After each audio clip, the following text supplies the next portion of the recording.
At the ball, everyone laughed. When the prince introduced a peasant girl as his bride, but when candles burned high in the chandeliers, 100 flames reflected in crystal like captive stars. The parquet shone under wax and footsteps. Powdered heads nodded, jewels answered light with light, and the music of a minuet folded in the air like ribbon just before it was cut. She stood 1 pace behind the prince, a simple muslin gown falling straight to her ankles, a single wildflower pinned low at the nape of her neck. Her hands were steady, her breath was quiet. She had come from fields where morning started long before the sun bothered to show, and where a straight back made a day go faster. That habit did not desert her now. She heard the hush before it happened. She felt the room lean toward him. The prince lifted his chin and lifted her with the motion. His voice carried without strain. It was not loud. It did not need to be. "Allow me to present my intended." Silence fell cleanly, the sort that a court can produce like a handkerchief drawn from a sleeve. For a heartbeat, there was nothing but the sound of a bow slipping on a string as the orchestra's leader checked his grip. Then a laugh cracked somewhere high in the galleries. Another answered it, like crystal answering crystal, and the hush broke into ripples. Fans snapped open. A gentleman's quizzing glass rose like an accusation. Words, not yet decided into sentences, clustered at the edges of mouths. She kept her gaze ahead. She did not stare at the floor. She did not hunt for a face that might be kind. She felt the prince's sleeve near her knuckles. He did not move away. "Is this a jest?" someone murmured from behind a feathered fan. "It must be a jest," another replied, relief making the sentence a little too quick. The Lord Chamberlain stepped forward 2 inches, then paused with his staff by his side. He wore silk embroidered in gold thread and the court's schedule in his head. A lifetime of order told him what should happen next, and nothing in that script matched what stood on the dais. He glanced at the master of ceremonies, who in turn looked at the orchestra. The bows did not rise. The hall held its breath and did not know where to place it. She let her eyes settle on the far stateroom door where servants had been slipping in and out with trays of spiced wine. The faint smell of orange clung to the air, mixed with beeswax and the ghost scent of hair powder. People watched her, weighed her, examined the weave of her dress, the way hands test cloth at a stall. A lady's mouth tilted in a smile that did not reach her eyes. A young man tucked his chin into his cravat and whispered to his neighbor. Laughter, a little bolder now, fed itself. She did not waver. Her thoughts were plain and slow so they would not run away. If they would laugh, let them. If they would turn their backs, let them. Let the floor be as slick as a mill's plank, and let the air be as heavy as August. She would not bend first. "Say the word," the prince said, low, his mouth almost still. She heard the steadiness under it. She heard the risk too. She answered without turning her head. "Only say yours." The orchestra leader cleared his throat, unsure, and lifted his bow to attempt a passage that might vanish the matter under notes. The prince's hand shifted in a gesture that looked like nothing more than a nod for music, yet it tightened the circle around them. The first violinist drew a line of sound that quivered, then steadied. It might have worked if the room had wanted it. The room did not. The Duke began to move. He did not thrust or hurry. He did not need to. He was a man whose name opened corridors and settled arguments before they began.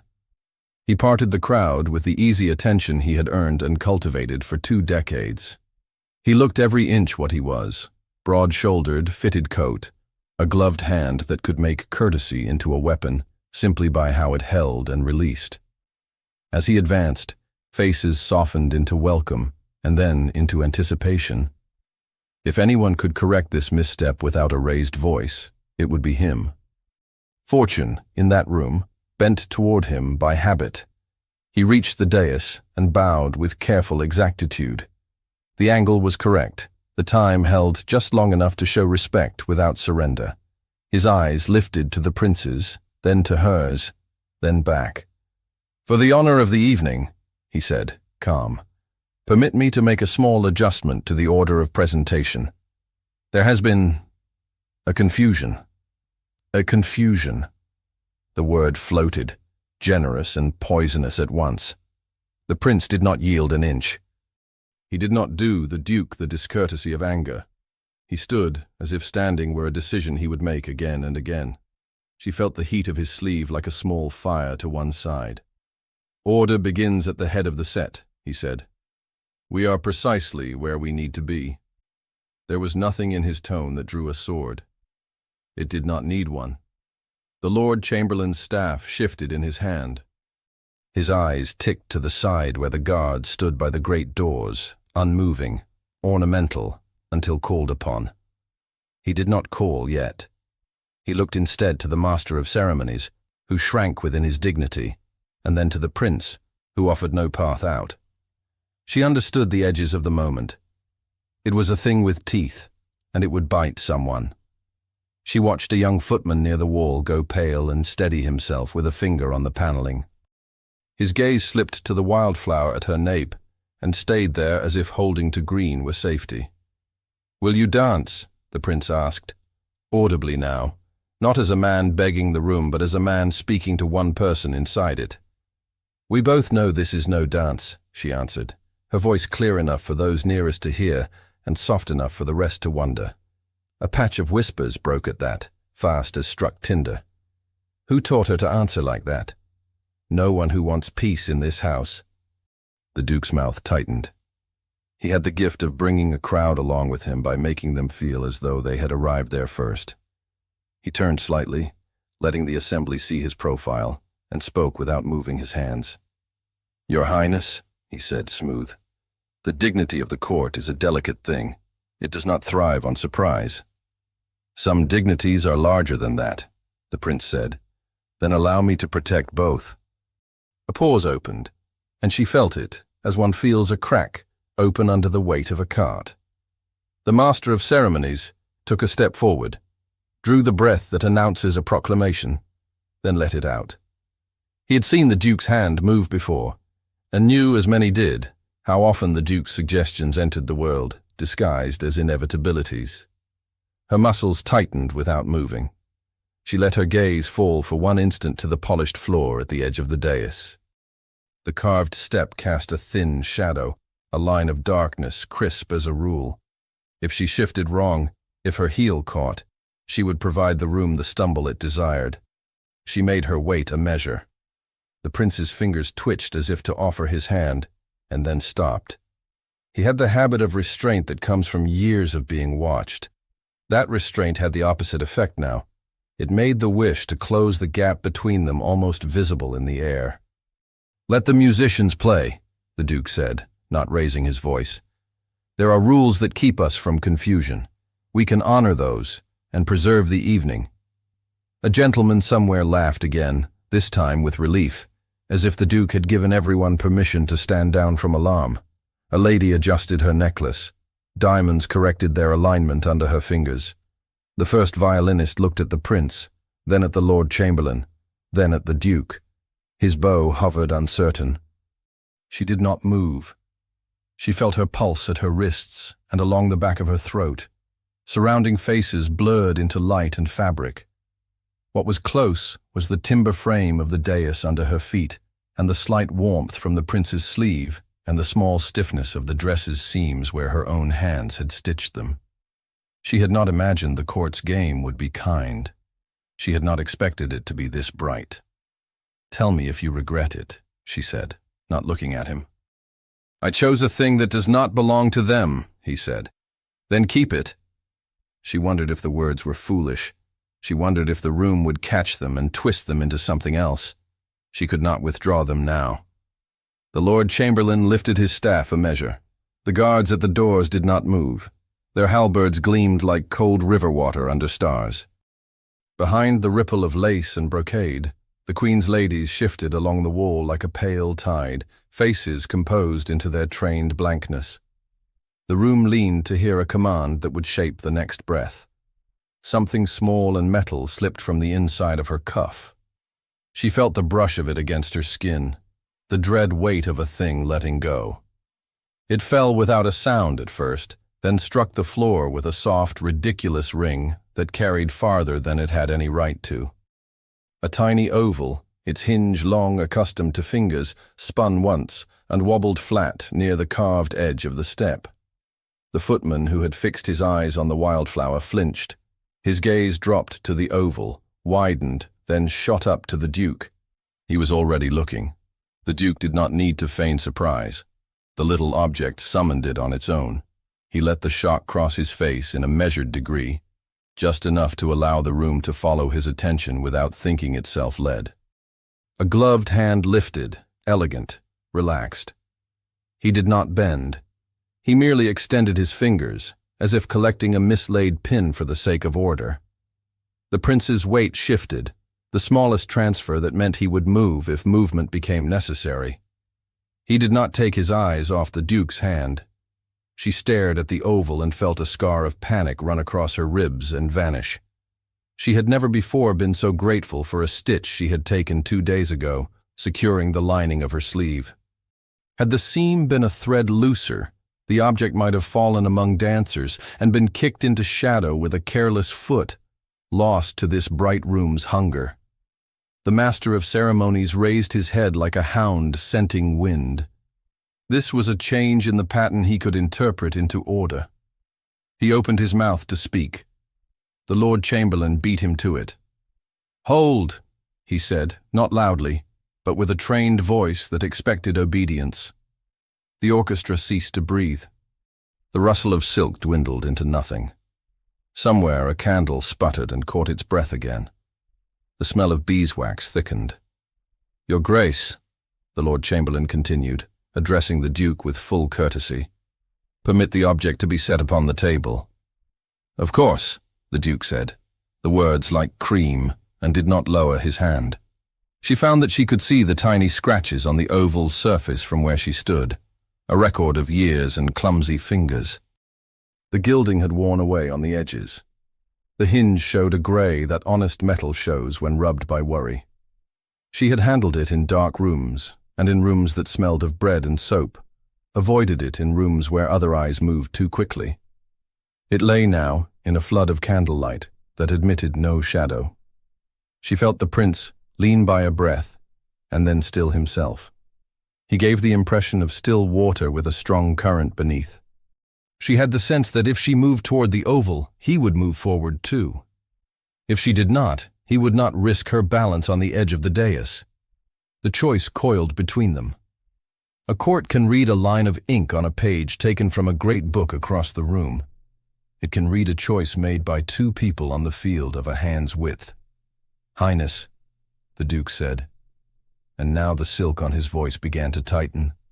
"Permit me." "Do not," the prince said. The word was not loud.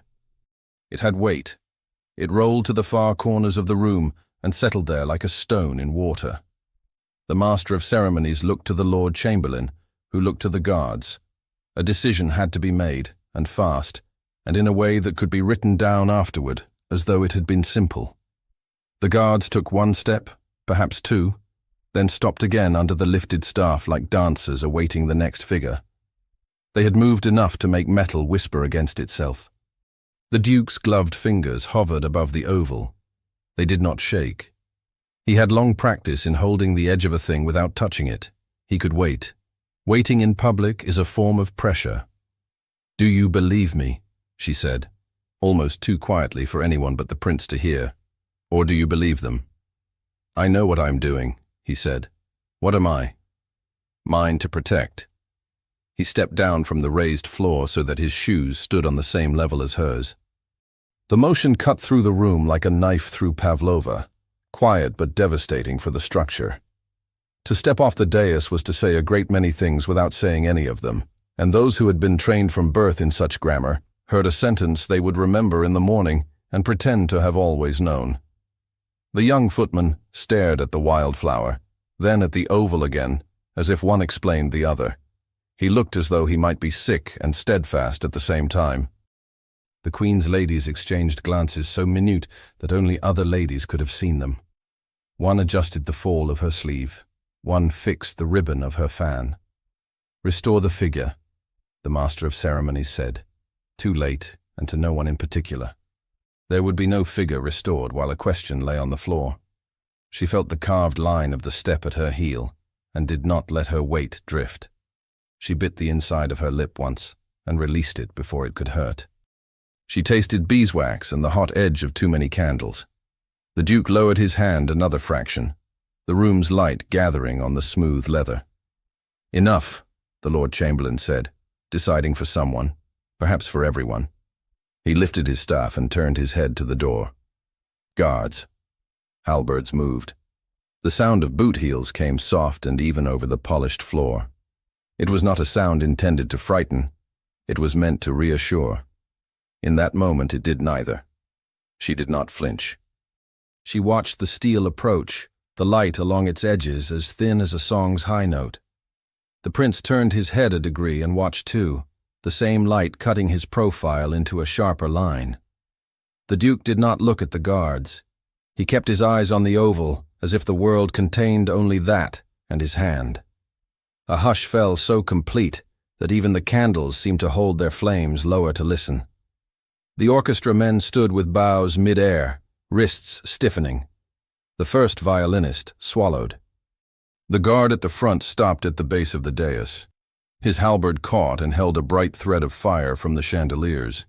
He did not speak. He did not need to.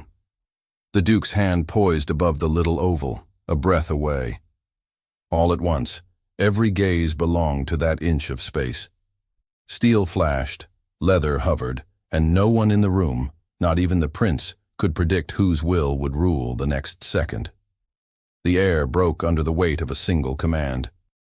The Lord Chamberlain raised his staff, and the guards froze with the movement half-born in their shoulders. Steel stilled, leather hung.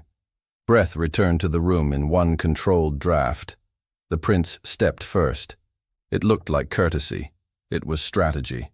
He went down from the dais with an exact step, reached the tiny oval where it rested on the polished floor, and closed his hand around it before the Duke's glove descended that last inch. "Thank you," he said to the room, as if nothing more unusual had occurred than a misplaced lady's pin. "We shall not trouble the set any further." His fingers were cool around the locket. His pulse was not. He offered his arm to her. She set her hand there without looking at him, as if the gesture were a bridge they had already crossed in another life. He could feel her steadiness through cloth. It steadied him in turn. The Duke inclined his head, elegant and unopposed. He moved just enough to stay beside them without appearing to pursue. The master of ceremonies reclaimed his air with a careful breath. The orchestra blinked as though emerging from a deep pool. The prince did not wait for permission. He turned them toward the nearest side door, the one servants used in quiet files and dignitaries used when apologies were made in private. "Antechamber," the Lord Chamberlain murmured, relief disguised as protocol, and gestured with his staff. They passed through a wall of heat and light into a cooler corridor lined in walnut paneling. Portraits glittered with eyes that had watched other knights not so bold and not so brave. The hallway smelled of beeswax and damp wool from cloaks left in antechambers to dry. She walked at his side without shortening her stride. Her gown whispered at her ankles like long grass. Behind, the hum had already resumed. The court was a beast that fed on motion. It would move the story in circles while they were gone. It was better that it did so beyond a closed door than over her skin. The antechamber took them into its hush. A tapestry colored in faded sea blues hung along one wall. A narrow fire burned in a little grate. On a side table, a silver ewer caught the candlelight. The room's scale invited low voices and small truths. Two ladies of the bedchamber slipped in with the ease of women used to the filament of privilege. A secretary arrived with pen and sand, and the face of a man paid to absorb panic like blotting paper. The Duke stood with his back to the fire as if he owned its heat. A shadow of his profile leaned long on the paneling. The prince placed the locket on the table. It felt heavier than it had a right to be. "Set it here," he told the secretary. "You will witness." The man nodded and brought the candle closer. The oval lay in a small amber lake. The enamel had worn almost smooth, but a fragment of color remained, a hint of blue, a bleed of gold. The hinge showed years. He touched it with his thumb. "May I?" the Duke said, and did not wait for the answer that did not come. He lifted the thing as if it were nothing, there was always that risk, and let it rest again, fastidious, in the same place. His signet flashed, a stag unwinged indented on the gold. The light glanced over it, friendly to history. The prince made no note of the signet aloud. He kept his voice low and formal, and his mind on the current. "You will speak when spoken to," he said to the secretary not unkindly, "and remain otherwise as you are." The secretary touched pen to paper. "Yes, Highness." The prince glanced up at the tapestry, a shield with 3 sheaves. A stag lifted itself as if to leap, a painted wing curving above its shoulder that tradition had plucked from most modern devices. The faded threads held a story that almost did not show in the light. He let himself look for 1 extra second, because she had a right to see him see it. Her eyes were on the same wing. He drew in a quiet breath. "Are you steady?"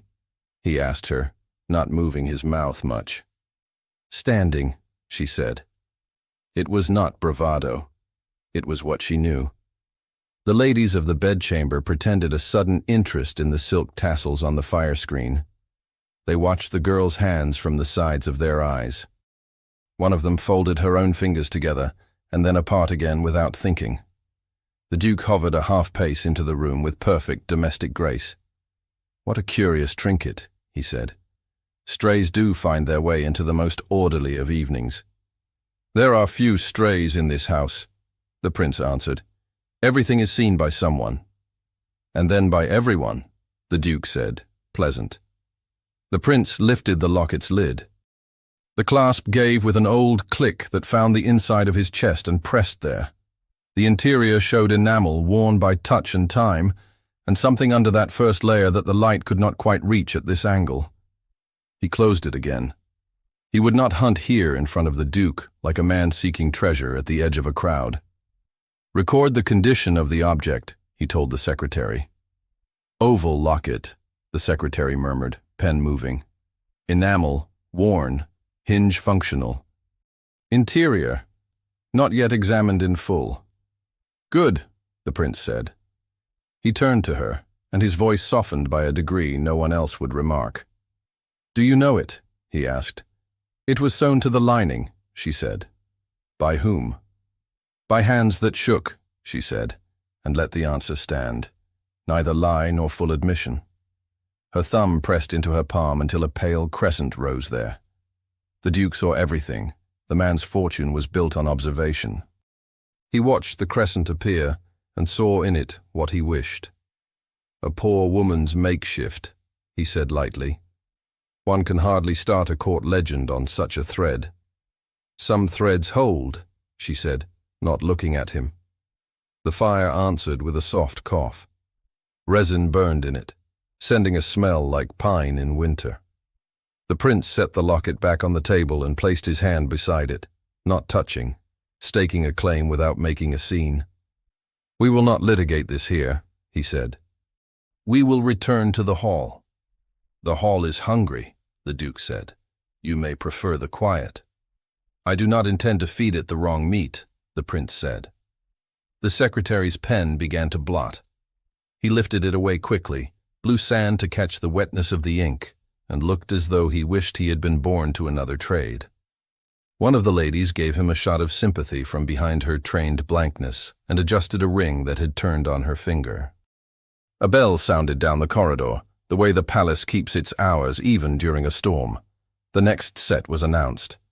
A cotillion, a cheerful piece designed to sort faces and words quietly under the pretense of movement. "We will show the room you require no correction," the prince said. He opened his arm. She took it. The door admitted them back to the corridor. The Duke came along at the pace of a man who never has to hurry to arrive first. They re-entered the hall at the precise moment when the orchestra found the downbeat. Light swallowed them again. Heat threw its arms over their shoulders. The master of ceremonies did not announce them. He didn't need to. Heads turned. The court liked nothing better than a subject that walked back into its mouth and offered its own name. The prince led them to the top of the set. It was the place that made every gesture an order. They stood opposite one another as the figure demanded. The space between them was a stage, and the steps bid them cross it repeatedly with smiles and turns and that brief legal touch that allows a man to hold a woman's hand without a flake of scandal leaving behind. Her point of view narrowed and sharpened. The music became a surface she could stand on. She could not be sure if she felt the floor under her feet or the sound itself. Left hand to right. Pass and turn. She met his gaze on the first figure and found there the same question that had waited in the antechamber. He did not repeat it. He did not need to. She answered with the small nod that says a cart is balanced, that a load will ride true. "Courage," someone whispered behind a spray of feathers, and someone else hissed for silence. She moved like water through the familiar parts of the unfamiliar dance. A childhood had taught her to keep balance on uneven ground. This polished floor required the same logic. Do not rush the turn. Find the friend in the measure. Let the hand go at the right beat and not before. The rest would take care of itself, or it would not. There was not much one could do about that with a room watching for collapse. When the lines changed and partners exchanged, she let go of the prince and took the hand of the gentleman across from her. A cool palm, a quick bow, an automatic smile. She completed the pass and returned, the steps placing her precisely where the figure demanded she be, at the center with him. He said nothing. There was no way to speak without making speech into an act. They allowed silence to be the word that joined them. The next passage required a promenade, side by side, the couple gliding forward in agreement. She felt the air shift before she saw him. The duke slid into their path, under the color of the dance, hands clasped behind his back, the easy curve of his smile at odds with the angle of his intention. "Forgive me," he said, as if taking an extra from a plate that had already been offered. He inserted himself into her turn so surely that it looked natural. The steps permitted it. Etiquette could be a weapon or a shield. He made it both. For the span of a breath, she was his partner. He lean bowed, not with mockery, with just enough correctness to make faulting him seem petty. "Such confidence," he said softly, the words a warmth that did not reach the bone. "It must be exhausting to carry." "It weighs less than fear," she said. "Names weigh more," he murmured, "especially one you misplace on purpose." She kept her eyes level and her smile unshowy. "You sound as if you know the cost." His mouth tilted. "I know the sum." He released her hand at the exact beat, so the figure forgave the intrusion. She returned to the prince with a touch that was a degree firmer than before. He read it at once. He had been educated to read things that did not wish to be read, and had failed in most of it, except when it came to moments like this. "What did he say?" he asked, without moving his lips. "That he knows who I am," she said. "Do you care?" "Yes," she said. "Just not about him." They crossed again, and the lines reformed, the pairs opening, flourishing hands. The court watched the duke's easy entitlement and answered it with its own. It did not occur to most of them that one could refuse such a man's claim without wanting to pay for it later. She faced the duke again as the pattern brought her there. He took his time with her hand, not too long, but a fraction longer than the correct. He performed a small smile that told the room he was the sort of man who forgave rustic clumsiness because it made him feel gracious. "You've walked a long way to arrive at the wrong door," he said. "Every door is the same from the fields," she said. "They open or they do not." "This one opens on command," he said. "And I have the bell." "You will find my rope is shorter than you thought," she said. He laughed without sound. "The hall will take care of what I am not allowed to say." She looked down for the beat, then up again. "Then say it." He shook his head the smallest degree. "I have never been more certain that patience will purchase more than pride." He let her go again. The prince received her. The music did not falter. The court took the exchange into itself like wine, warming as it swallowed.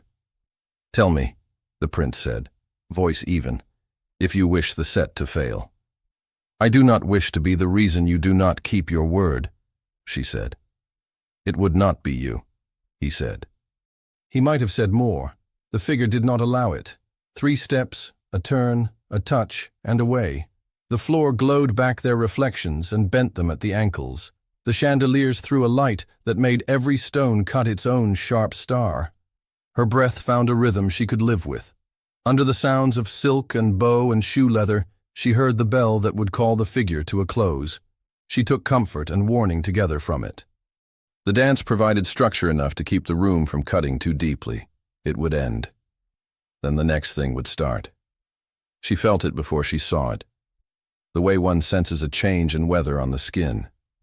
The Duke lifted his chin a degree and turned his eyes toward the dais. The master of ceremonies, who had learned the Duke's signals out of self-preservation, received the tilt and moved within his office like a man remembering a line he had rehearsed 100 times. "Do not look," the prince said softly. She did not. She kept her focus on his face for one last turn, then on the floor, then on their joined hands as they separated and returned. The ladies along the wall stilled their fans in a perfect row. The Lord Chamberlain drew his shoulders a fraction closer together, a man bracing quietly. The secretary, somewhere near a column, realized his pen had left an ink line across his own cuff, and stared at it as if it could be undone by will. She sensed the court deciding to enjoy itself. Nothing pleases a room more than a story it thinks it knows how to end. The dance moved them apart and together again in the last crossing. The Duke positioned himself to her left within the flow of bodies, a predator unhurried, because the river will deliver the quarry to his bank. He opened his mouth. "Prepare," the prince said, and the way he said it told her he did not mean prepare to be saved. "I am already prepared," she said. The figure closed. It should have been the moment when the gentlemen bowed and the ladies curtsied, and the orchestra lifted to the next cheerful beginning. It was not. The master of ceremonies walked forward with his staff, not too fast, never that, and took the center of the floor with a practiced single step. The room tilted toward him. The music hung over a chasm and decided it could not after all span it. The master of ceremonies struck the floor with his staff and cut the music dead as the Duke stepped forward to claim the right to speak. Silence held the room on the edge of a blade. The master of ceremonies gripped his staff as if it anchored him to the floor. The Duke stood at the center with a soft smile that had soothed ministers and cut men down by halves for years without raising dust. The prince did not move. He watched calculation pass over faces like wind over wheat. Waiting was a skill. He had learned it until it looked like ease. "Your Majesties, Your Highness," the Duke said, including the dais without looking up. "To spare the court from misunderstanding, I beg leave to clarify a small matter of identity."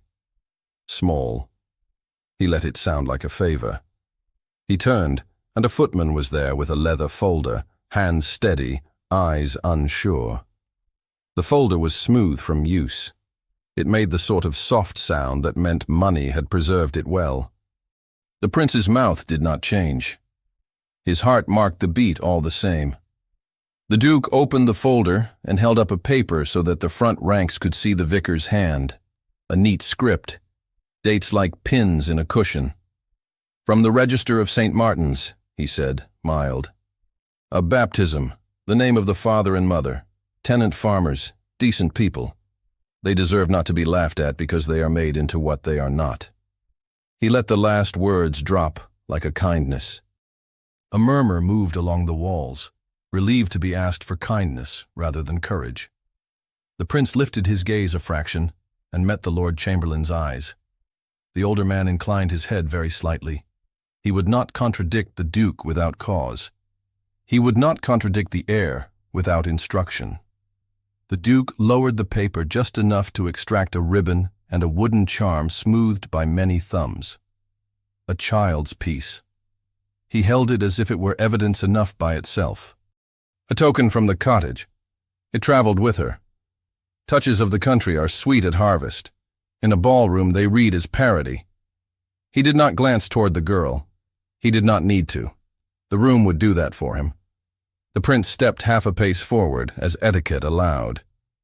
"You are far afield from your steward's ledger, your grace." "Forgive me," the duke said, sweeping a look that included apology and dominion in the same gesture. "Justice is the steward of reputations." The master of ceremonies had been waiting for a line he could turn into procedure. He found it now. "If there is a question of identity, the secretary will examine the paper." The secretary, who would rather have been a mile away, did what the office asked. He came forward, took the paper with care, and spread it at the edge of the dais where light fell clean. He did not pronounce. He described. "Paper of the last decade, hand neat, ink not fresh. It appears in order." Appears. He had chosen the word like a man choosing a footing on a wet step. The prince kept his hands loose at his sides. He could not reach for her. The eyes in the room would make hunger of it. He looked at her instead with the sort of regard that a court cannot pretend not to notice. It made several ladies shift their weight and several gentlemen draw breath. She stood where the figure had left her, in the center, not a step backward or forward. Her chin was not high. She did not make a show of lack of shame. She took the weight of 1,000 looks and made it seem as if she had long since learned to carry heavy. The duke continued in a tone that would have been mercy if not for the purpose under it. "No one begrudges a man generous fancies. We prize sentiment. We must, however, distinguish between poetry and law." "And between malice and care," the prince said, even. A ripple of pleasure moved through the crowd. They liked a duel where no one bled on the parquet. The Lord Chamberlain raised his staff half an inch. "Decorum will be observed." The duke smiled and bowed to the staff to show it no ill will. "Decorum is the castle we live in. Let us mind its walls." The prince could feel the room's wish to nestle back into the familiar. Order makes the air easier to breathe.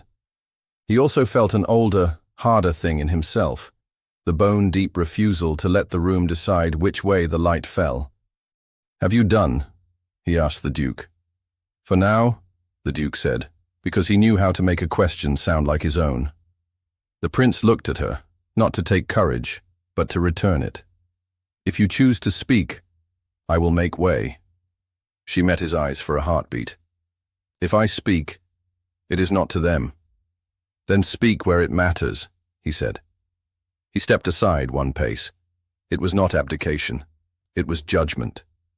It set a narrow, straight path between the center of the floor and the dais. She took it. A collective inhale lifted the room like a single shoulder. She did not hurry. Her hem whispered along the boards. A lady in blue swayed as if she had been struck and didn't wish to fall. A young man looked down into his cravat as if something there might tell him what to do if a world he thought he understood shifted under him. The Queen's ladies drew closer to the chair, a defense that looked like decorum. The Queen did not move. Her hands rested on the arms, rings quiet in the light. She was the stillest thing in the room and the center of it. At the base of the dais, the girl stopped and bent the knee. It was no cottage bob. It was low and clean, the exact angle that would get through any door from any age. She had learned it somewhere. The room told itself stories about where and when in the time between one breath and the next. She did not lower her head all the way. She looked up with the frankness of someone who has loved truth enough to find it inconvenient. "Your Majesty," she said. Her voice did not stumble. It carried because it was not trying to be heard by all. The first violinist, who had been holding his arm aloft so long it ached, let it settle a fraction. No one noticed but him, and he was grateful for his body's small disobedience. The candles hissed, as candles do. The Duke's smile thinned. The prince stood where she had left him. He did not look anywhere but at her. She drew the locket from her sleeve and placed it on her open palm, as if it weighed as much as a brick. She lifted it to the level of the dais. It was an offering and an accusation. It would be what the person on the chair made of it. The Lord Chamberlain's throat worked. He did not command. He could not. He did not forbid. He dared not. A herald detached from the line along the wall with the trained glide of a man whose trade is memory. He took his place beside the Queen's shoulder and bent his head to see what was shown without screening the sight from the woman who showed it. He smelled beeswax and enamel, old air in old paint. The locket was not beautiful. It had been touched too often. The hinge was softened by fingers and years. The enamel portrait within held a woman whose style belonged to a decade that had gone. It showed a slight scar near the temple where hair had once fallen differently, a detail a painter had loved or could not resist. The herald saw the winged stag at her shoulder. It was small, a painter's joke or pride. He had seen it once in a book of devices for disputes. He had thought it foolish then. He did not think so now. The chaplain at the edge of the dais, who kept the chapel registers and the smell of old vellum in his sleeve, went pale without making drama of it. He watched the locket and saw dates in the air over it like faint smoke. He did not speak. He would not without being asked. The Queen did not reach for the locket. She did not recoil. She leaned in a degree, enough to honor the risk the girl had taken by lifting it. "Rise," the Queen said. The girl rose. She did not stumble. She kept the locket leveled between palm and gaze. "Where did you find this?" the Queen asked. "In cloth meant to be mended," she said. "In whose house?" "In the house where work was given," she said, "and where work was taken away." The Queen did not move her eyes from the miniature. "Who put it there?" "A woman whose hands shook," she said, repeating the truth aloud without naming the risk, both protection and confession. The herald glanced once toward the tapestry along the wall. Even in the big room, the old winged stag could be found by anyone who knew how to look. It was a ghost of a device, retired after an argument that had stopped being spoken aloud by the time he had been hired. The Duke breathed through his nose like a man drawing the room back toward him by scent alone. "These are objects, not proofs." "Objects keep their own record," the Queen said. He bowed his head, courteous. "They also invite stories that feel like facts." "Stories carry us when facts arrive," the Queen said. "We do not walk across an empty floor without imagining the door on the other side." The prince's mouth warmed by a fraction. He did not let his features confess it. The Lord Chamberlain raised his staff just enough to reassert shape over flow. His mind was moving like a clerk's mind. How to write the minutes so that the minutes would not disgrace anyone who had to sign them. The secretary stood 3 paces back and tried to count his own pulse to calm it. He gave up at 16 and began again. The Duke drew his smile back into neutrality. He could not prevent this without making himself the man who yanked a token out of a girl's hand in front of the court. He had not built his life on such open ugliness. He moved instead to the side where influence breathes more easily. "Your Majesty," he said, voice smooth, "we live in a delicate season. The ministry leans on your house. The city watches. A certain alliance weighs." The Queen lifted a finger. It was not a reproof. It was a pause. "We do not bargain in the middle of a dance," she said. "We do not insult a woman in public by turning her into a rumor when she stands here as herself." He bowed. It took nothing and gave him time to think. The girl turned the locket so that the miniature faced the room. She did not extend it out like a relic. She let the nearest see well, and the farthest infer.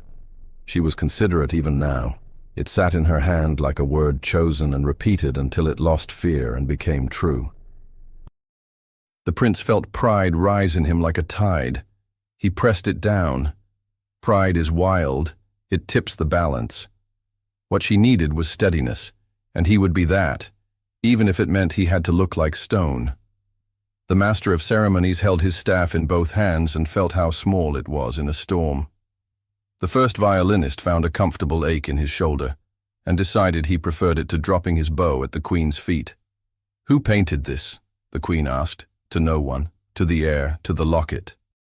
"No one whose name I know," the girl said.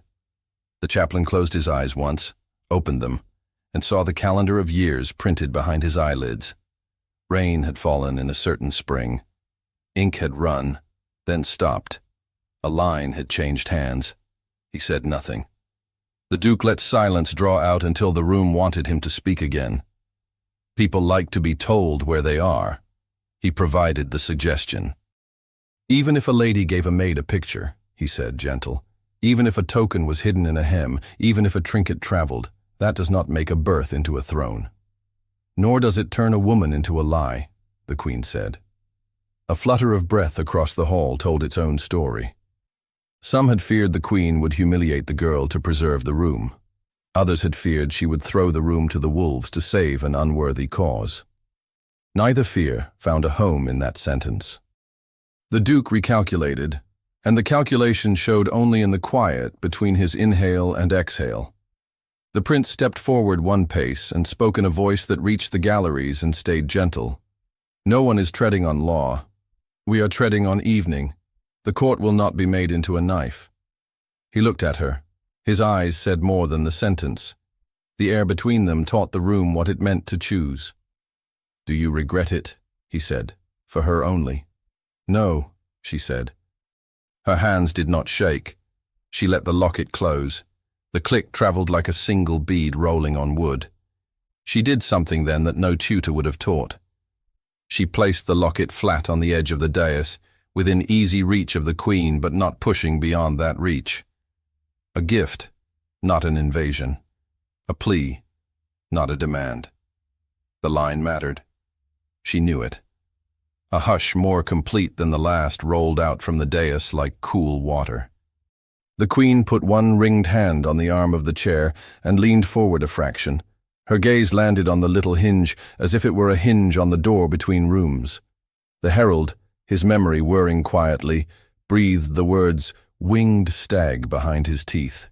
He had seen it in the old armorial before it had been corrected. The correction had left a stain he had not bothered to name. He named it now in the ledger of his mind.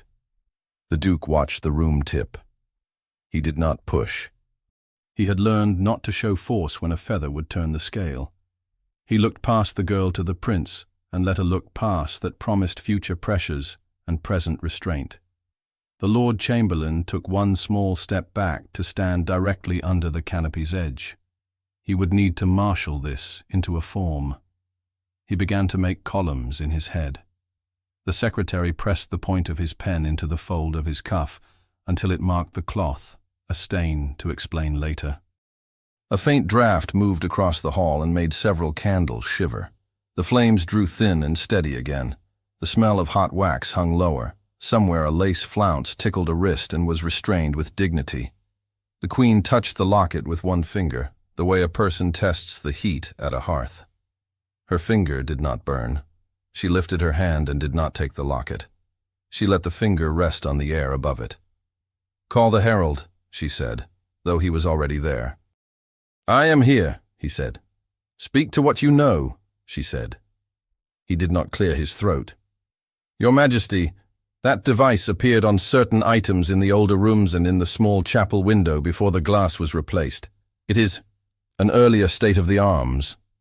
"Earlier," the Duke repeated, bland, as if the word smelled like damp. "Not false," the herald said. He bowed his head as if apologizing to the word for using it in such a crowd. The chaplain stood as if he might be asked and did not seek the safety of the background. The prince did not take his eyes from the Queen. The girl felt the room's weight lift off her shoulders and settle somewhere else. She did not know where. She was careful not to assume it settled on his. She stood within herself, doing the simplest human work, breathing without becoming loud. The master of ceremonies bent his head and whispered to the Lord Chamberlain, who answered without moving his lips. The Duke folded his hands behind his back. He looked like a man taking the air on a pleasant morning. His mind moved like a blade kept in oil. "Your Majesty," he said, tone grateful. We have been entertained and moved. What remains is to protect the evening from dissolving into a fairy tale where the wine turns back into grapes." The Queen did not correct him. She did not agree with him. She kept her eyes on the girl. "What is your name?" she asked. The answer had been on the tip of the girl's tongue since childhood. It was not a name the court would choose. It was what she had. She gave it. The Queen inclined her head, remembering it with the kind of attention that turns a thing into a stone in a wall. "Thank you," the Queen said. The words fell with a different weight than praise. They were acknowledgement. They were also warning. Nothing beyond this moment was promised. The prince drew a long, slow breath. He let it out as if the air itself might break if it came too fast. "Is the evening to be spared?" the Duke asked, the question smooth as cream. The orchestra stood like men in a painting. Several fans were closed at once. The room sounded suddenly like a brace of birds when a bush is shaken. She kept her gaze on the Queen. She did not look to the prince. She had the feeling of a person on a narrow bridge between two banks, who knows that looking to the side is a way to fall. The Queen raised her hand, an inch only, a preface without a word, and the guards at the base of the dais shifted their weight together, leaving the court uncertain whether the next motion would summon protection for the kneeling girl or demand her removal for presumption. The raised hand became instruction, not judgment. The Queen's fingers did not point to the guards. She turned her wrist toward the Lord Chamberlain and angled two knuckles toward the screened door that led to the private gallery above the ballroom. The prince understood at once. He stepped to the girl's side, not in shelter, but in clear company. "Clear the way," the Lord Chamberlain said, relief hidden inside formality. His staff lifted. A path opened as if the parquet itself had parted. Heat and light fell away as they crossed the threshold. The corridor beyond was narrow, walnut-paneled, lined with portraits whose eyes had watched quieter scandals. Beeswax, old wood, and the faint iron tang of extinguished sconces met the lungs like calmer air. Behind them, the court found a new hum to occupy its nerves. He felt her presence before he felt the cool. Her hand at his sleeve was steady. The weight of her steadiness did something to his own balance. He placed it where resolve belonged, and held it there. The Duke came without being asked. He had no need to be summoned where conflict lived. The herald detached himself from the wall like a piece of carved furniture suddenly admitted to motion. The chaplain, white hair at the temples, moved more quickly than his years suggested, the chapel's keys in one hand. A secretary kept pace with his pen and his silence. They passed through a small anteroom hung with a tapestry in faded sea blues. A silver ewer sat on a side table, engraved with a stag that hinted wings with the curl of its line. A narrow flight of steps lifted them to the gallery that overlooked the ballroom through a carved lattice. The music below, resumed out of habit, reached them as a muted thread. The gallery's candles had been trimmed. The flames stood like fine needles, unflustered. The Queen's chair waited, less formal than the canopy below, but no less final. In this room, voices wore their proper size. The prince did not sit. He set the locket on a small table where the Queen could see without having to receive. The oval looked smaller here, its scratches sharper. "Witness," he said to the secretary. "Yes, Highness," the man answered, placing paper, sand, and seal on the table. He would inscribe without deciding. The Duke took up position near the hearth, a picture of domestic gravity. He clasped his hands behind his back, a man at home in every room. The Queen nodded to the herald without looking away from the locket. "Tell me what I am looking at," she said. "A locket, Your Majesty," the herald said, voice pitched to serve precision, not drama. "Enamel, early in the last reign by the hand. The miniature within appears, if it is as it looks, to be of the Viscountess, whose portrait hangs in the west corridor. The device with the stag, the wing, was used long ago. It has since been amended." The chaplain cleared his throat. "I will fetch the register," he said, and did not wait for assent as he went to the gallery door and sent a runner down the stair with quick instructions.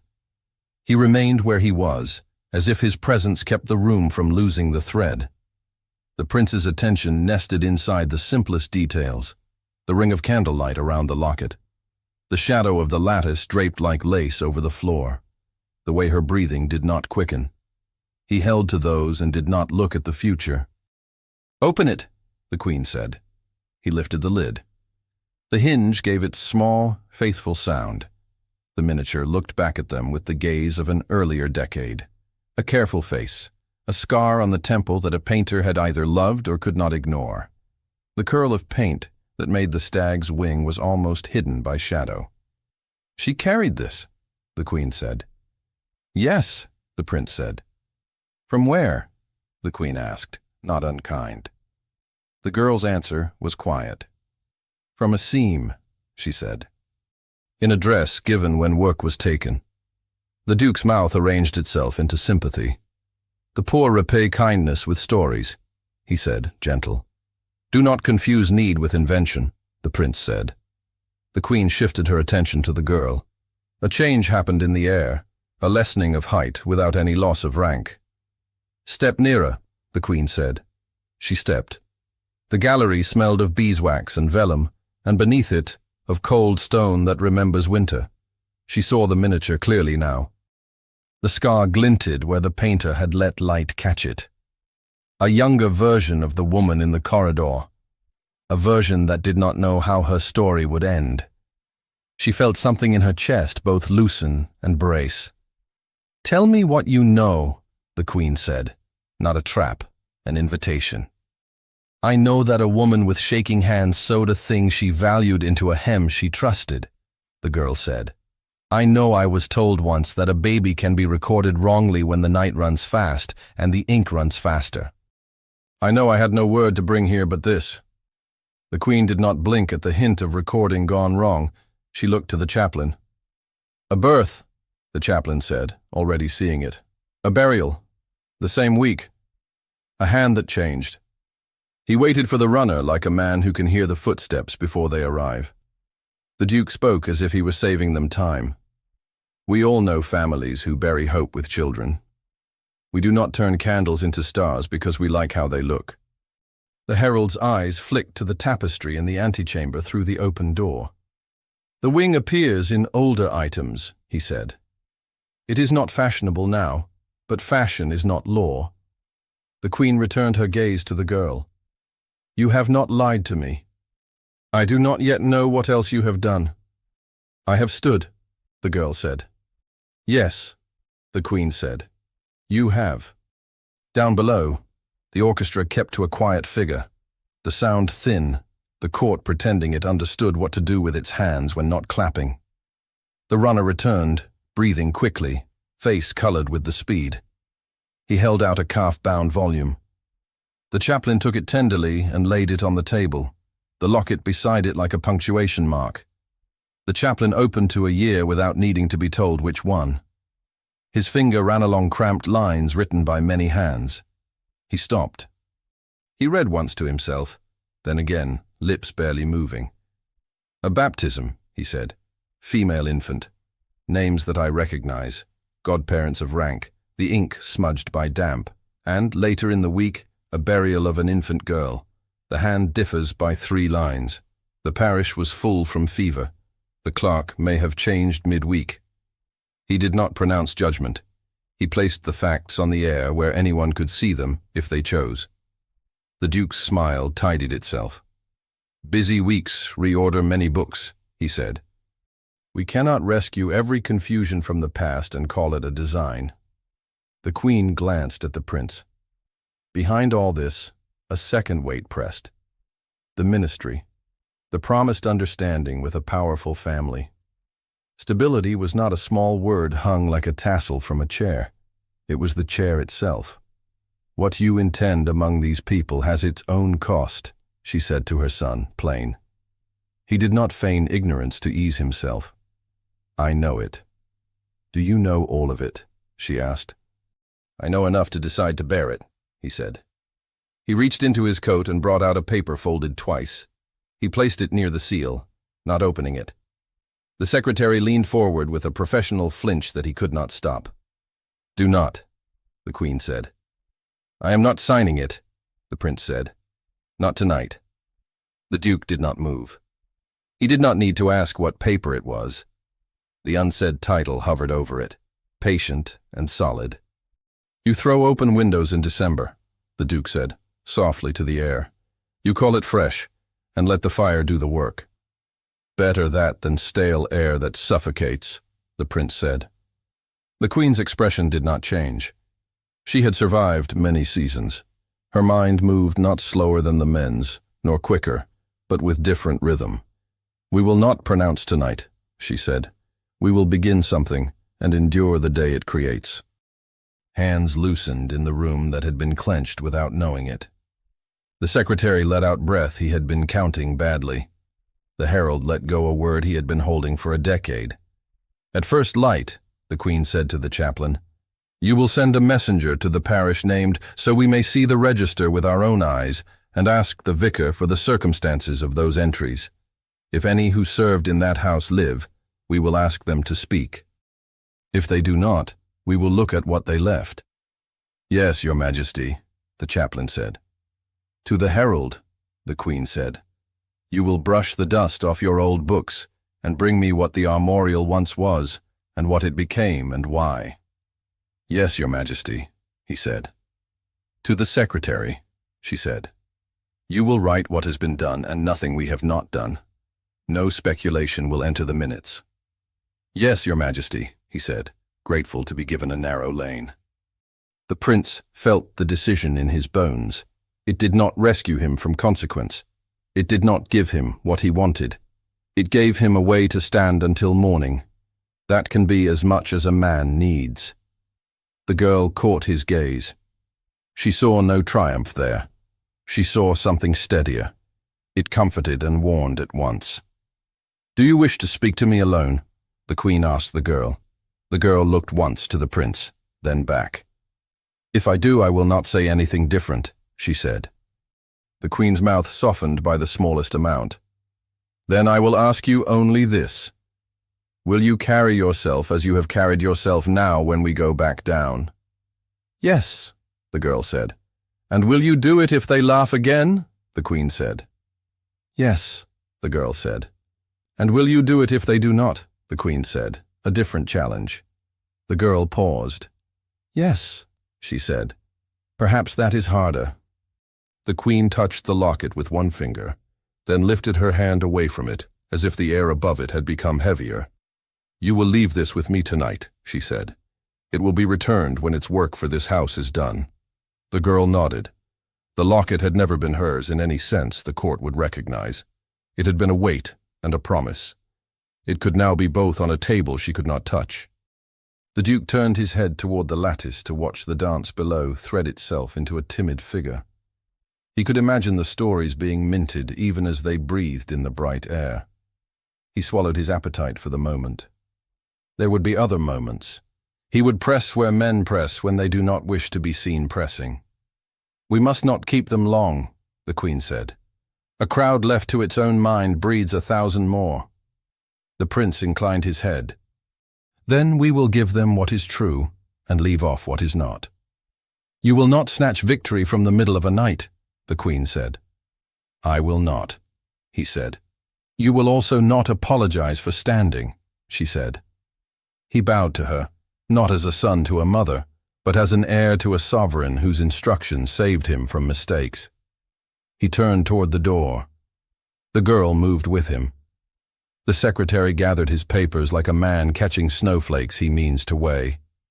The chaplain closed the register with a hand that did not tremble, now that it had done something it could justify. The herald tucked his words back into his mind and took the ability to deploy them with him. The Duke smoothed his sleeve and made no attempt to get ahead of anyone on the narrow stair. They entered the anteroom, where the tapestry's faded sea put a cool blue on the wood. The Prince paused half a pace, so that the girl could go forward with him side by side, not behind.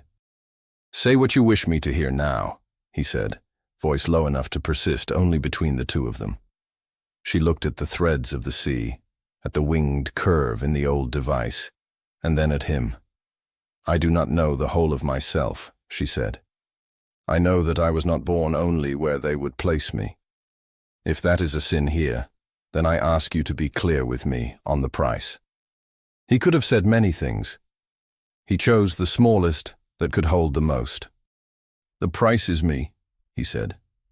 Taken as I am, given as I am not allowed. She heard the dangerous comfort in it, and did not take more than it could hold. Then do not promise what you cannot keep, she said. I have not, he said. She nodded. The ribbon that secured the wildflower at her nape had loosened by a fraction in the heat of the ballroom. She did not reach back to fix it. He saw it and let himself want to tie it for her. He kept his hands at his sides. They descended the short stair from the gallery with steps that matched without intention. The Lord Chamberlain waited at the bottom, staff in hand, posture relieved to receive instruction. You will announce, the Queen told him, that a matter has been submitted to the inquiry proper to it. You will say that I have accepted custody of an object that belongs to the house. You will say the court will return to its dance. You will not say more. Yes, Your Majesty, he said, glad for words to fit into his mouth. The Master of Ceremonies, summoned by a tilt of the staff through the lattice, had ordered the orchestra to prepare for silence again. The men had set their bows down and were massaging fingers. When the canopy stirred, they retrieved composure, as if it had never left them. The Queen did not lead. She allowed herself to be seen. She let the court take from her calm what it could and make of it whatever it needed. She took her place under the canopy without raising a hand or a fan. The herald stood 2 paces behind. The chaplain held his book like a shield that did not look like one. The Lord Chamberlain struck his staff once. The sound went up to the chandeliers and returned without echo. By Her Majesty's word, he said, a matter that concerns this house will be examined as is proper to it. An object has been received. The night will go forward. There was a murmur, but it had no teeth. The court learned quickly which parts of its appetite to put away when told. The prince stepped into the space that remained and did not turn his head to search for the proper phrase. He had done that all his life. It had not brought him here. Ladies and gentlemen, he said, voice level, we are guests of a house that is not afraid to know itself. I thank you for your patience. I ask you to extend it to morning. He stood aside so that the request would not look like an order made only by rank. He wanted it to be an order made by sense. People obey better when they can pretend it was their idea. The Duke applauded once, twice, with the exact irony that would not stick to his gloves later. The room found it easier to clap than to think. It clapped. The prince offered his arm to the girl. He did it in the very center where every eye already rested. He did not do it as if it were victory. He did it as if it were natural. She took it. She did not hurry. The line of her neck remained long even under heat and gaze. The wildflower at her nape held its green. The orchestra raised their bows. The first notes were not the grand set. They were smaller, and that made them braver. A country measure softened to palace shape, respectful to both. Are you ready? He asked, just for her. You already know the answer, she said. He smiled then, a little, not to charm the room, to let her see the person inside the posture. They moved to the edge of the floor where the figure would place them without forcing. A small space like a held breath opened around them. Others took their places farther down the set, grateful to have something for their hands and feet to do that did not involve deciding. He did not press her hand. He did not let it go too soon. She adjusted her waiter hair to compensate for the boards that bowed a little there after years of dancing. It looked like grace. It was work. The bow from the orchestra floated in and settled. The court tilted toward a gentler attention. The worst had not happened. The best had not either. The middle, for once, was not a coward's choice, but a preparation. In the corner of his eye, the prince saw the gallery's lattice and the dark beyond it where the locket lay. He allowed himself one wish as a man, not as a prince, that when morning came, facts would not be the enemy of what he knew now without proof. He stored the wish like a coin in a pocket to be remembered later, and not shown. "Begin," the master of ceremonies said softly to the orchestra. The first note came and they stepped, not away from what waited, but toward it, shoulders level, eyes forward, in a room made bright again by the simple bravery of choosing to keep going. The first notes unspooled like thread, fragile and sure. The hall accepted them because it needed something to hold. Hands found their places. Bodies remembered what to do when minds were crowded. He stood at the head of the set with her. The privilege of position did not loosen its grip. It became a promise instead. He felt the gaze of the court like weather on his skin. He set his jaw to measure, not to stubbornness. He would give this room a shape it could live with, and he would put her inside it, as if she had always been there. "Breathe," he said, soft enough to keep between them. "I am," she said. He watched her breath settle under the muslin. He watched the wildflower at her nape hold its green under the heat. The figure began simply. Step, turn, hands pass and let go. He found he could move without counting, the music carrying the mathematics for him. She moved beside him like a person who did not ask permission to exist. That steadied his own existence in a place that often made his shape feel borrowed. Across the floor the Duke floated where he wished to be. He did not push. He waited. The Queen's chair under the canopy held the center of gravity without forcing the hall to bow to it every second.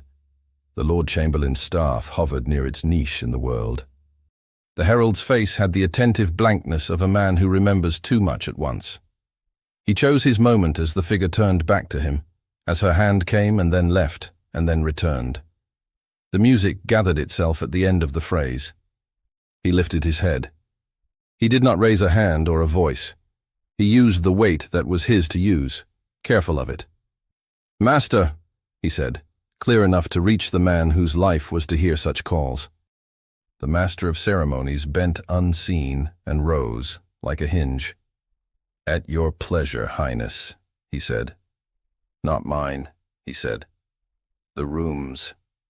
A tiny smile in a corner of the master's mouth admitted gratitude for a prince who had learned how to make commands sound like gifts. He turned his head toward the orchestra. "A country measure," he said. "The old one. The one that suits a floor like this and a field like that." He nodded toward the gleam of parquet as if it were grass. The first violinist blinked. He had learned to adapt. He put his bow to the string and called the tune. It was gentler than the grand pieces, less showy, more honest about where it came from.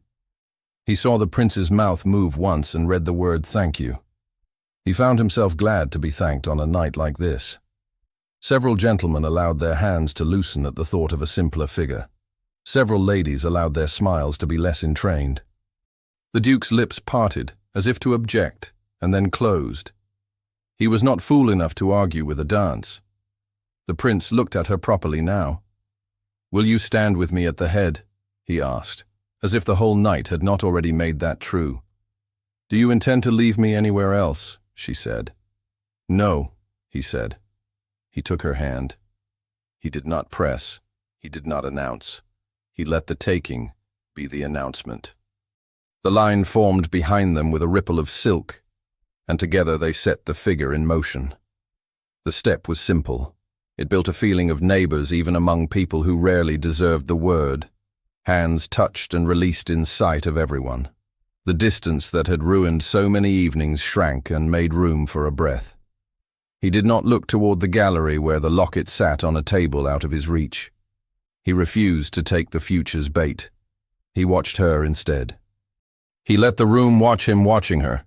If he could not sign a paper tonight, he could sign this with the way he held his head and the way he offered his hand at every turn. "You're making a choice they can refuse only by refusing themselves," she said, plain. "I am making a choice they will call expensive," he said. "Can you pay it?" she asked. "With my name," he said, "and with the part of me that belongs to no one else." "That is a high price," she said. "It is my fortune," he said. She did not smile. She registered the weight, and did not let it flatten her. "Do not fling your fortune like bread," she said. "You may need it to make a meal." "I have lived a long time on air," he said. "Let me eat." The line turned them away, and then returned them to the front again. The court watched and learned how to disguise its curiosity as pleasure. Now she saw what he meant to do. He did not plan to speak a grand sentence. He would let a room trained in grammar see what a subject and a verb could do without adjectives. She felt a trembling in her fingers she had not noticed until the music made them move. She was not a person who trembled from fear. She trembled from standing under a weight she had never attempted to lift before. She could lift this. She settled the tremor by tightening her grip on the present. "Look at me," he said. She did. The steps required it then, anyway. "Face your partner, nod, walk forward, take hands." She took his hands. They were dry, warm, and held to what they held. "What do you think of these people?" he asked, as if they had time for a survey. "They are like weather," she said. "They will be cruel, and then sun for an hour, as if they had not been cruel. They will tell you their change means they meant well all along." "What do you think of me?" he asked. "Ridiculous, necessary." "I think you have understood me more quickly than is safe," she said. "I am tired of safe," he said. She let out a sound that might have been a laugh if it dared to live longer. "Safe would have been easier for you." "You are easier for me," he said. She understood the sentence in the way that mattered. He was not saying she made his life soft. He was saying she made it plain. Plainness can be a blessing in a house where meaning gets lost in curtains. The music turned them, so that the court became a blur beyond his shoulder, and then sharpened again. The Queen's face stayed contained. She did not sway the court with obvious favor. She did not need to. The court began to behave, all on its own, like a place that might be worthy of the girl it had tried to cast out, if only for the time it took to stop against a thought. The Duke moved toward the margin nearest the dais, patient. If he could not write the ending, he would at least be present at the punctuation. The figure called for a small courtesy and a walk of 3 steps. He did not bow in the old style. He bowed the way a man bows when he means it. She answered with a curtsy that gave nothing away and gave everything at once. The pair behind them mirrored it, not badly. Good habits ripple when they are seen. He took a breath and made a small choice that would carry a large meaning. He released her hand, lifted it again, and held it at the height and angle that told every person present the story he was telling. My first partner. My chosen in the set. The woman whose mistakes I will make my own. He felt a hush under the sound of bows on strings. It was almost awe. That was dangerous. Awe becomes a demand. He did not want worship. He wanted recognition. "Give me your hand again," he said low. She gave it. He turned his palm up. He did not know if he had time for a sentence. He made a motion instead. "May I ask for your token?" he said. "Not to display, but to carry tonight." Her hand moved without asking permission from her mind. She reached behind her head, where the wildflower had been pinned all night. The ribbon had loosened. She found the stem with her fingers and drew it out. Her scalp felt suddenly bare under the heat. A whisper of cool touched the back of her neck. She did not look to the room. She set the humble flower in his open palm. It did not look like much there. It looked like everything. Gasps sound the same in palaces and in barns. The human throat has only so many ways to tell the world it has seen something it did not expect to love. Several ladies swallowed down their gasps and turned them into gestures with their fans.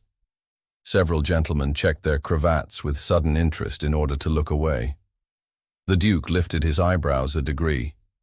He had thought the prince would beg for respect or declare a thunder. He had not planned for a man to ask for a field blossom. The Queen's eyes softened in a way that almost no one noticed, because almost no one watched her and saw softness as a state she possessed. The herald's mouth moved around an old line of poetry without setting it free. The prince closed his fingers over the flower. He did not raise his hand to show it. He brought it to his heart in a motion so small that only those nearest could be sure what they saw. "Thank you," he said, as if she had given him a country. "Do not waste it," she said. "Never," he said. He kept the flower where the beating under his ribs could press a mark into its stem. It was an act completely out of proportion with its size and exactly right for the night. The figure drew to its last passages. They completed them without racing forward to reach a conclusion. He wanted to honor what she had made possible. Calm, not haste. He would not break it by trying to win too quickly in a room that feared being asked to change. As the final chord trembled along the bow hairs, he turned and addressed the room. He did not turn his back on her to do it. "Ladies and gentlemen," he said, not loud, not humble, "I ask your company for one more set tonight. We will dance this measure again. We will do it with the same partners, in the same places. If you do not wish to, you may stand and watch.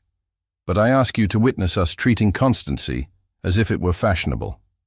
It was a jest and a challenge. Laughter answered it, not cruel, surprised.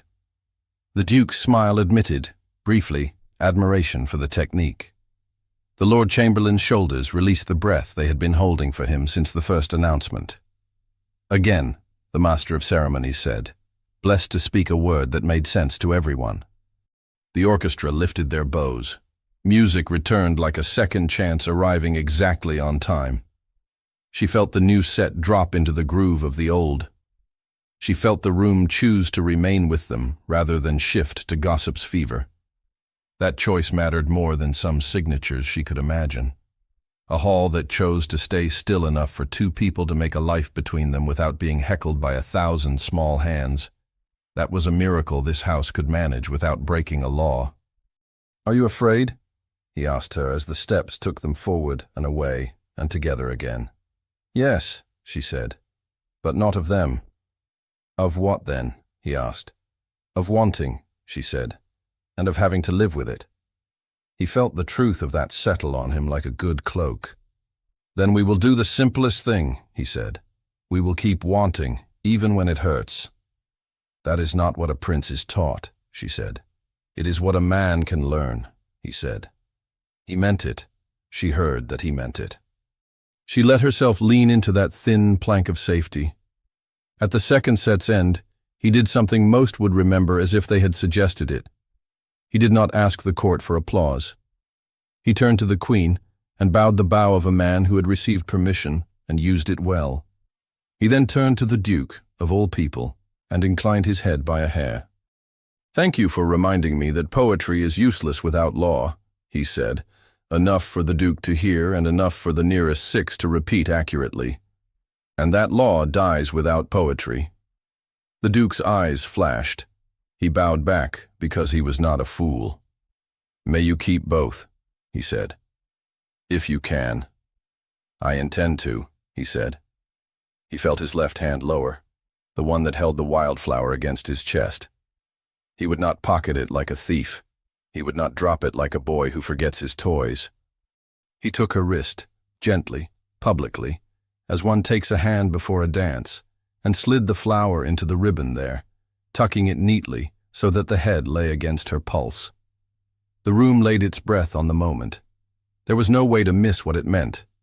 He had taken her token and returned it, not as a thing to be kept safe in a pocket, but as a sign both could see. It bound him to her in a loop that needed neither ring nor priest to be clear at a glance. "Will you keep it?" he asked. "I have carried worse things," she said, and smiled then, an actual smile that lit the corner of her mouth before she allowed the room to have it. "I will keep this." The Queen stood. She did it without announcement, a small movement that moved everything else. The court bent in a wave, and when it rose, it had new eyes.